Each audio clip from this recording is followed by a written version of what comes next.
नमस्कार, मी अनिल घोडे पाटील, सांगली जिल्हा शिराळा तालुका। आज आम्ही शिराळा तालुक्यातून तहसीलदार ऑफिसवर ट्रॅक्टर मोर्चाचं नियोजन केलेलं आहे। हे ट्रॅक्टर मोर्चाचं नियोजन का केलेलं आहे तर मोडी लिपीतील कुणबी नोंदी शोधून देत नाहीत म्हणून।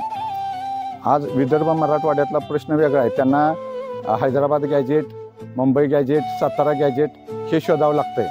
पण शिराळा तालुक्यातील तहसीलदार ऑफिसमध्ये मोडी लिपीतील सर्व नोंदी असताना सुद्धा तेथील कर्मचारी किंवा अधिकारी ही उडवाउडीची उत्तर देतात। उडवाउडीची उत्तर दिल्यामुळं होतंय काय, आमचा मराठा समाज तहसीलदार ऑफिसमध्ये कुणबी दाखल्यासाठी जात नाही।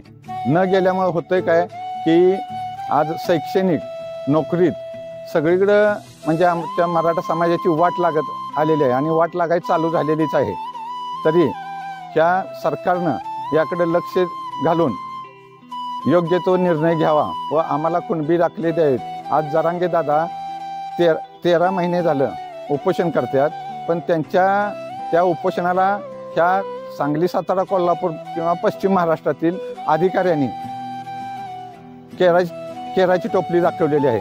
म्हणजे मराठ्यांना ही गृहीत धरतात आणि मराठ्यांना काही किंमतच देत नाहीत।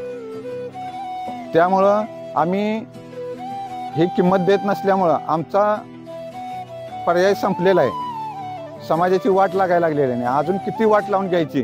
कोणीतरी ह्याच्यात उठून उभं राहिलं पाहिजे। जरांगे दादांच्या आशीर्वादानं, त्यांच्या मार्गदर्शनानं आम्ही आज इथं शिराळा तहसीलदारवरती 1 तारखेला सरकारचं लक्ष वेधून घेण्यासाठी व मराठा समाजाला कुणबी दाखले मिळावेत यासाठी आम्ही ट्रॅक्टर मोर्चाचं आयोजन केलेलं आहे। तरी शिराळा तालुक्यातील सर्व ट्रॅक्टरधारकांनी व मराठा समाजाने मंगळवार दिनांक 1 ऑक्टोबर रोजी सकाळी 11 वाजता शिराळा तहसीलदार ऑफिसवरती जमा होण्याचे आहे। जय हिंद, जय महाराष्ट्र।